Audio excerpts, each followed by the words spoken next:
Hello, my name is Daniel Frank and I am the IPM coordinator in Virginia. Here I'll be talking about our Extension Implementation Program, EIP, that runs through the 2021 to 2024 period. Our Virginia EIP team consists of an interdisciplinary team of entomologists, plant pathologists, and weed scientists. That includes myself as well as 8 other co-PIs. I do want to note we had a couple of personnel changes during the program. Sally Taylor, our field crops entomologist, left Virginia Tech in 2022 and was replaced on the grant by Sean Malone. Likewise, Elizabeth Bush, our plant pathologist at the Virginia Tech Plant Disease Clinic, retired in 2023 and was replaced by Lena Salamanca. The EIP priority areas addressed in our program include IPM implementation in agronomic crops, which represented approximately 45% of our activities, IPM implementation in specialty crops at 12%, IPM for pollinator health at 27%, and then IPM support for pest diagnostic facilities, which is at 16%. Our efforts within agronomic crops included 4 components. Those were creation of a digital media library to support extension programming, expanding pest management guides into digital formats, showcasing IPM for red imported fire ant, and then on-farm demonstrations to promote IPM. And I'll talk about the major activities and impacts associated with each of these in the next several slides. So in the fall of 2020, during the thick of the COVID pandemic, a survey directed to Virginia Cooperative Extension faculty identified a digital media library as a desired and necessary resource to facilitate more effective delivery of high quality online programming. So the goal of this project was to build a publicly available collection of high quality pictures and short video presentations that could be stored in a central repository and shared among extension faculty and others for incorporation into educational deliverables, as well as branded communication pieces that focused on IPM. So we worked with our library's open access repository, vTechWorks, to create a site that would house the core of the digital media files. We also created a plant problem image gallery, and this is housed at our plant disease clinic website, and this showcases plant disease images to help with diagnoses. But both sites are freely accessible to the public. The images have Creative Commons BY licenses as well. Currently there are 864 photos between the sites, as well as 21 videos and the associated metadata for each. We also have 350 photos and 50 videos that are awaiting download. That should be completed at the end of July. And currently we have, as of July, over 1,500 views and downloads of those files. So information about the media library has been disseminated via presentations and publications to various supporting outside organizations to facilitate its use among those groups and to also contribute appropriate digital content. We also have a survey out now, which will be closing at the end of July, that is collecting further information about how the media libraries are being used, what content is generating the most views and downloads, and how the libraries are impacting extension programming. So for our next project, stakeholders have requested for several years now a digital version of our field crops pest management guide, which is currently over 600 pages and available as a hard copy, print, or PDF. While it contains a wealth of IPM information, the manual can be cumbersome. Again, it's 600 pages, so it can be difficult to look for specific information. And it doesn't really capitalize on existing technologies. Again, it's just available in print or PDF form. So we partnered with the Southern IPM Center and researchers at Clemson and other universities to design and add content to the My IPM Field Crops app. So sections in My IPM for row crops are completed for insect pests in corn, cotton, peanut, sorghum, soybean, and wheat. The weed section has identified new app design requirements and a prioritized weed list. So this app, my IPM app, has been promoted at various field days as well as crop production meetings throughout the state. Currently, as of July, we have 285 users. We expect that to increase again as word continues to go out. And again, this My IPM app is available for free download on Apple and Android platforms. Red imported fire ant is a new invasive pest species for us here in Virginia that continues to spread across the state. There have been significant economic impacts due to its presence in agronomic and other crops, as well as impacts to wildlife and our cattle industry. We currently have an 18-county quarantine enforced by Virginia Department of Ag and Consumer Services, which limits the movement of plant material, hay products, as well as equipment outside the affected area without proper inspection and sanitization. So as part of our EIP project, we've been monitoring for red imported fire ant at 24 sites in 8 counties. We've also provided a number of presentations at various outlets such as our Virginia Ag Expo, various crop production meetings, AREC field days, as well as pesticide recertifications. These presentations have reached over 3,000 individuals, and within those presentations we discussed the biology and behavior of fire ants, monitoring, how to monitor, how to identify, and then various control options.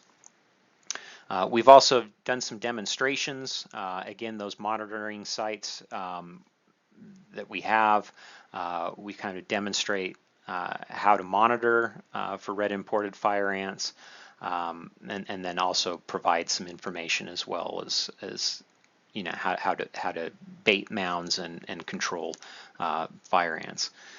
We've also developed multiple videos as well as 6 fact sheets on red imported fire ant. We've also updated our Virginia Cooperative Extension Pest Management Guides to include fire ants in relevant management guides. And then we've also developed clipboards that we've distributed to growers as well as loggers. So far we've distributed 750 clipboards to farmers as well as 1,150 clipboards to loggers. Again, just providing information about red imported fire ants, about the quarantines, and then information about monitoring control. We've also developed a resource webpage that again are on these clipboards on the fact sheets and videos that we use to have people come back to get more information. We've also conducted a survey just to kind of gather some information about red imported fire ants within the quarantine areas. Our survey results revealed that about 89% of our survey respondents had encountered fire ants on the land that they managed or scouted. And just I'll note the 84% of those respondents identified their primary profession as farmer. We saw that 50% agreed that our program activities have improved their ability to identify fire ants, and 48% agreed that our program improved their ability to manage fire ants. So we're hoping to get those numbers up a little bit more as far as getting farmers to more readily be able to identify fire ants as well as manage them. Finally, in agronomic crops, our stakeholders have requested pest management guidance for a range of topics that span the major pest management disciplines, including entomology, plant pathology, and weed science. Many factors can complicate the adoption of IPM practices, including a perceived risk in losing yield potential, as well as added costs associated with implementing IPM programs. And research on IPM adoption has shown that growers have a strong preference for personal experience or the experience of other farmers. So our goal was to conduct on-farm demonstrations to provide farmers with firsthand experience, as well as encourage direct grower-to-grower communication, which would ultimately improve IPM adoption. So we conducted on-farm demonstrations throughout the state, and these were used to highlight IPM, again, for insect pests, plant parasitic nematodes, as well as weeds. And we've collaborated with various growers, as well as the major commodity groups and extension agents to kind of facilitate these demonstrations. In entomology, our efforts focused on corn earworm, which is a prominent pest in the southeastern U.S. that has evolved resistance to multiple cryotoxins in corn and cotton. To delay resistance evolution, growers in this region are required to plant at least 20% of their corn area with refuge non-BT corn seed. However, most growers don't do this because they perceive non-BT hybrids to yield less than BT hybrids, despite the fact that we have multiple published studies that show a timely planted non-BT and BT hybrids will yield equally. So in response, our work compared, our demonstration plots were meant to compare non-BT and BT hybrids planted using grower planting and harvesting equipment. We had 5 sites that we used throughout Virginia, which were used as demonstration plots. And our results showed that although feeding varied across the non-BT and BT traits, there was no significant difference in yield between the BT and non-BT hybrids within the company families. And these demonstrations were crucial to help persuade growers to plant non-BT refuge corn to sustain the efficacy of those BT traits. We've had several surveys which showed that about 51% of our respondents agreed that our program improved their knowledge about corn refuge plots. We also saw about 20% report an increase in usage of non-BT corn refuges over the last 3 years. We're hoping again to with further information, further interaction with the growers, that we can get the use of these BT corn, non-BT corn refuges up over the next several years. Plant parasitic nematodes are also a major problem in our major field crop growing areas. Because management of nematodes depends on the types and numbers present, sampling fields for nematodes is a necessary first step in developing a management strategy. So our EIP grant provided support to our nematode diagnostic facility located in Suffolk, Virginia, to help growers identify the nematodes present in their fields. We also use this information to identify growers interested in participating in demonstration trials evaluating different nematode management options. So the crops where demonstrations occurred were in corn, cotton, and soybean. We basically demonstrated how to use different in-furrow nematicides, nematicide seed treatments, as well as nematode-resistant varieties. And again, these were showcased at 4 corn fields, 6 cotton fields, and 11 soybean fields in Virginia. Overall, these demonstrations showed that we saw yield increases with positive economic returns when we were actively managing for nematode pests. And we've helped growers become more informed about the nematodes that are present in their fields and the management options that are available to them. In the area of weed science, we have previous research that's indicated that the use of cover crops can control up to 75% of summer annual weeds for 6 weeks after cover crop termination without any adverse effects to soybeans or corn. We've also showed that seed impact mills hold tremendous potential for harvest weed seed control in wheat and soybean production. So we wanted to showcase the use of both cover crops and seed impact mills for management of weeds, as well as encourage direct farmer-to-farmer communication about these practices. So we set up 14 demonstration sites in Virginia to just kind of show growers these harvest weed seed controls as well as cover crops. We've demonstrated to growers that weed seed kill rates range from 93 to 99% with harvest weed seed controls, Also that there's no significant differences in yield between fields managed with cover crops or grower standard herbicides.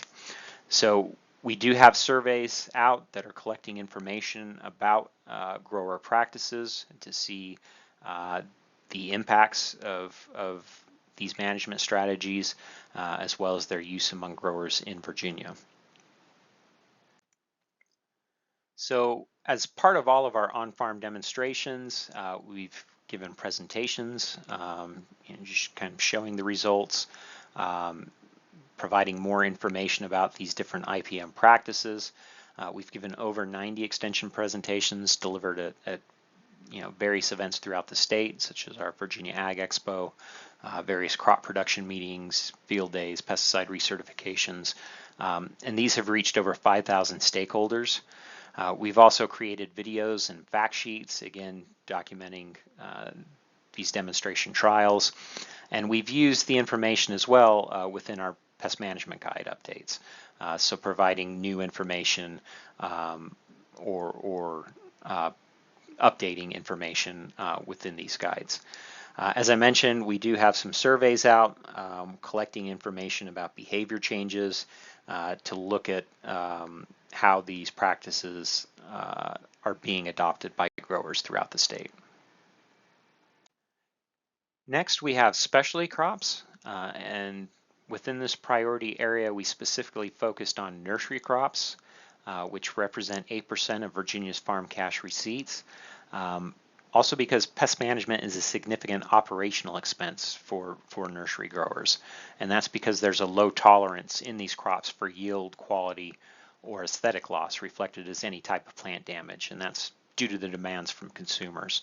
Therefore, any pest poses a threat to profits when infestations are not properly and timely managed. Also, contaminated nursery stock, when sold, can transfer pests to commercial, from commercial to homeowner landscapes, increasing their adverse impacts, particularly when we're talking about invasive species. So we've had stakeholders that have requested IPM guidance for a number of both established and emerging insect pests and weeds. And as with agronomic crops, our goal was to conduct on-farm demonstrations to provide nursery growers with firsthand experience using some of these various IPM practices, and to encourage direct grower-to-grower communication to improve their IPM adoption. So we've had several demonstration trials conducted throughout the state. These include a trial consisting of 2 sites looking at monitoring and reduced risk pesticides for management of ambrosia beetles. So basically, we're trying to encourage growers to develop a monitoring program, as well as to use various reduced risk insecticides that can be used within their insecticide program, basically rotating different classes to avoid development of resistance. Again, we have a lot of growers that use a lot of pyrethroids and don't rotate to other insecticide classes. We've also have sites looking at monitoring tools to inform red-headed flea beetle and Japanese maple scale management, basically showing growers that you can reduce the frequency of insecticide applications when you develop some of these monitoring programs, showing you have fewer applications, you reduce operational costs, you increase profits. Also showing non-chemical and chemical control of various weed species that are problematic within the nursery system. And a research and demonstration pollinator plant garden was also established to show some of the key nursery species for attracting bees, butterflies, and other beneficial insects. The garden also included 5 perennial and 3 annual plant species that are commonly sold throughout Virginia and that are good pollinator plants. So again, with all of these demonstrations, we've provided presentations which have been delivered at various crop production meetings, field days, pesticide recertifications. So far, over 75 presentations have been delivered, reaching over 2,000 individuals. We've had 3 field days that have attracted 375 attendees. Also, a number of videos and fact sheets have been produced. I believe 8 fact sheets, 4 trade journal articles, 7 videos documenting these various demonstrations as well as IPM practices. Again, we've used this information to update our pest management guides. We've also been giving regular text alerts to nursery growers. Again, a lot of the demonstrations provided monitoring information. We sent text alerts with that monitoring data out to nursery growers.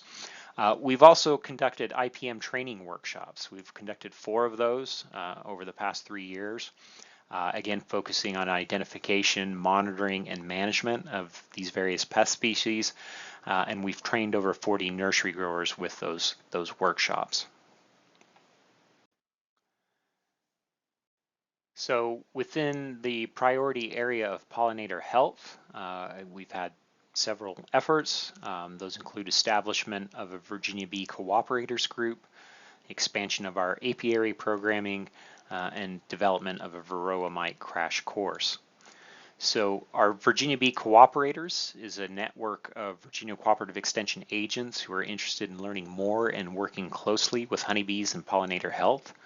And as part of the program, these agents take part in annual trainings administered by our EIP team, where they learn about honeybee and native bee biology, pollination services, and agricultural production, as well as pollinator protection and Virginia IPM programs. Currently, the program has 41 extension professionals, which have joined, more joining every year. This group has established an ongoing seminar series to further their knowledge and education. They've also developed print educational materials. These have been developed to provide participants with informational materials as well as materials that they can use to engage their communities.